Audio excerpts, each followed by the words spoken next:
श्रीरामचन्द्र कृपालु भज मन हरण भव भय दारुणम् नव कंज लोचन कंज मुख कर कंज पद कंजारुणम् कंदर्प गणित अमित छवि नव नील नीरद सुंदरम् पटपीठ मानहु तडित रुचि सुचि नौमि जनक सुतावरम् शिर मुकुट कुण्डल तिलक चारु उदार अंग विभूषणम् आजानुभुज शर चाप दर संग्राम जित कर दूषणम् भज दीन बंधु दिनेश दानव दैत्य वंश निकंदनम् रघुनंद आनंद कंद कौशल चंद दशरथ नंदनम् इति वदति तुलसीदास शंकर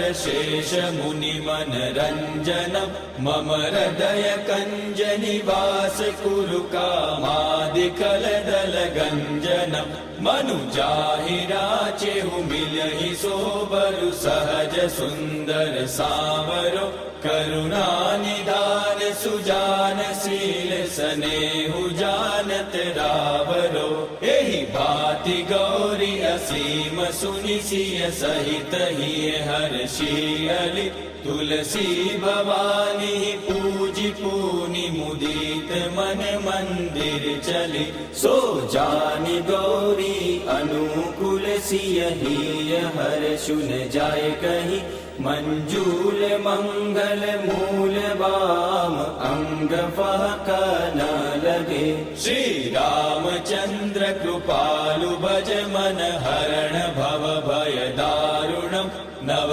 कंज लोचन कंज मुख कर कंज पद कंजारुणम् नव कंज लोचन कंज मुख कर कंज पद कंजारुणम् नव कंज लोचन कंज मुख कर कंज पद कंजारुणम्।